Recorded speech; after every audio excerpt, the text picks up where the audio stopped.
Well, the game plan might be on hiatus, but the partner rundown is not. Let's get it started. All right, Jay, I haven't told anybody this yet, but I have an announcement to make. I'm launching a SPAC. Oh, God. No, I'm obviously kidding. However, it does seem like everybody is getting into the SPAC game. Help me explain what's going on. Yeah, so Tim, a SPAC is a special purpose acquisition company. So the way to think about it is a blank check business that, you put hundreds of millions of dollars into. And the sole purpose of it is to go public and then acquire another business as a basically backdoor way to IPO. Now, we have to consider why SPACs are so popular. And the biggest reason for it is because the IPO process has really just not been kind to a lot of companies that have tried to IPO in the past. I mean, WeWork being the prime example for a whole host of other reasons, but even companies that actually have real metrics still struggle because they have to go through a roadshow, they have to go through bankers. Spotify, if you remember, skipped that whole process and went with a direct listing. So the thing with a SPAC is that you actually get to go ahead and IPO a lot faster than you can even say Polyhopatia.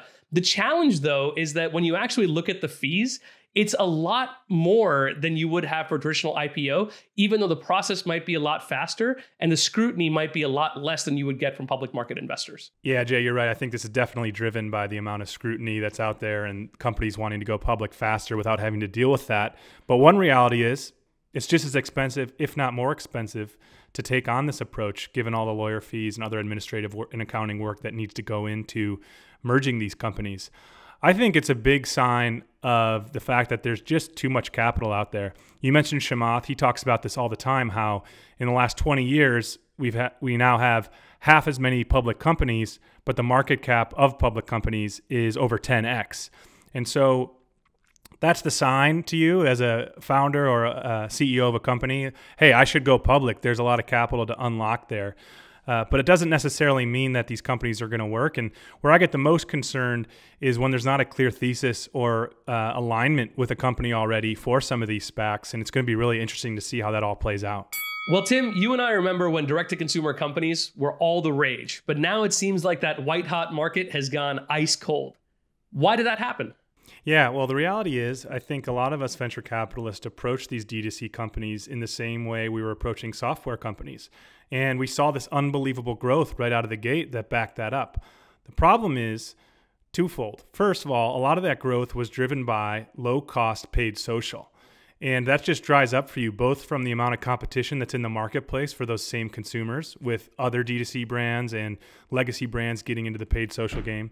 But also, as you grow, it just becomes more costly to acquire customers through those same channels. So that's the fundamental thing that I think we didn't see coming, was that the CAC costs really were going to skyrocket.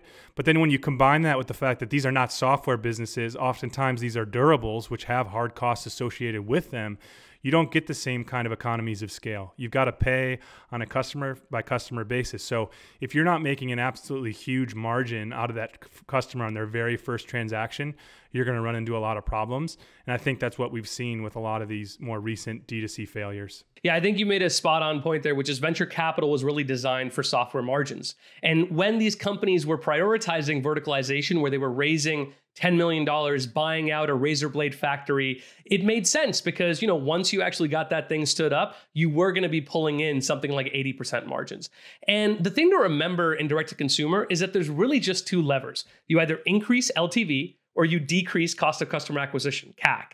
And the problem with that is if those two numbers are really close together, you have to keep raising venture capital so that you can sustain your growth.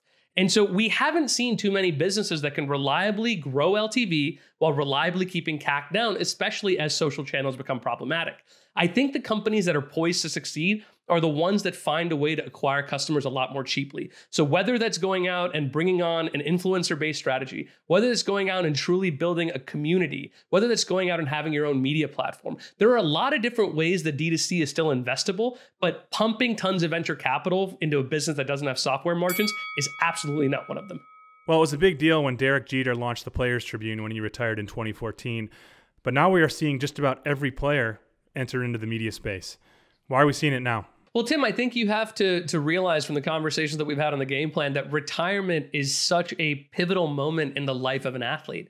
And I think what most athletes, the current ones right now, are realizing is that their professional brand has a public shelf life, basically 12 months to the day that they retire. And what they're trying to see is that how can they actually, as a current athlete, do more to sustain their brand value in retirement? And so I think COVID has helped accelerate that when a lot of these folks are home and are realizing that they can create their own brands, whether it's something like streaming, on Twitch, or it's creating their own YouTube channel, or even if it's getting more active on Instagram Live. These media brands are helping these athletes sustain their brand value and be more connected to their fans from the day that they retire. Yeah, it's certainly driven by all the channels you just mentioned. And it's the proliferation of those channels that have given the athletes more ways to express themselves. So maybe I'm not a writer, but I would love to launch a audio-driven podcast. Or maybe I'm a gamer and Twitch is a really easy way for me to create content. So that's definitely been the leading factor, the low cost of entering into those different platforms. It's what's made the game plan possible, which I know our listeners appreciate. But I would also disagree with you a little bit on the idea that this is something to set up for retirement. Instead, I think players saw the Players Tribune, they saw Uninterrupted, and after those early equity pools dried up where players were aligned with those different platforms, a guy coming in and being asked to do his free agent signing announcement through the Players Tribune would say, well, that's kind of Derek Jeter's thing. Or he would say, Uninterrupted, that's kind of LeBron's thing. Like, I want to start my own thing. And I think now we've gotten past the wave of my own big grand thing, and instead it can be more focused and more granular, like my own Twitch channel or my own podcast. Speaking of athletes becoming media companies, Cameo feels like the perfect business for our celebrity craze culture during social isolation. Tim, who could have seen this coming? Well, unfortunately, I can say that I did not see it coming back in 2017 when I passed on one of Cameo's early fundraising rounds. Yes, Cameo is part of TAC's vaunted anti-portfolio strategy, which I probably talk about too much on this podcast. But anyway, Jay, you're right. It's been driven by COVID more than anything, and that's been on both sides of their marketplace. So not only is it the users who are excited to add a little action to what's going on at home and send their friend a message from their favorite influencer or celebrity, but it's also on the celebrity influencer side.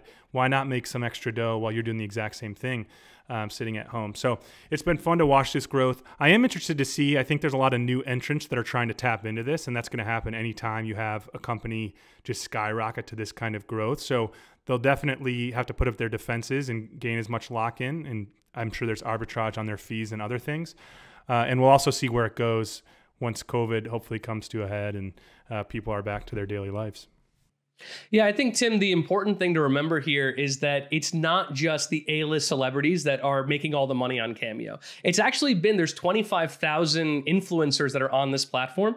And a lot of them, your C-list might be somebody else's A-list. It might be a childhood hero for them. And even those folks are able to extend their shelf life on Cameo. I think that's the really interesting thing that we're seeing is that even somebody who, may not be a traditionally A-list talent still has a lot of brand cachet that they can turn into literal cash. And the cool thing with Cameo is that they're actually prioritizing that. Their biggest KPI, as the CEO has said, is the number of cameos that are made, not, how many cameos does Drake get for $5,000. And I think that's the really cool thing is that I think at some point this summer, they had like 75,000 cameos a week.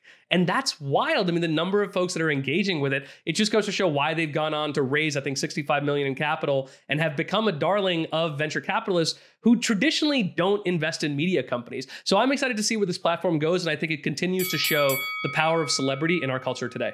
Well, Jay, I'm glad you made that point because I was lining up a Drake cameo for you, but now I'm glad I don't have to break the bank on that one. Thanks as always for joining me on the Partner Rundown. I'll see you next time. Get me the Tiger King.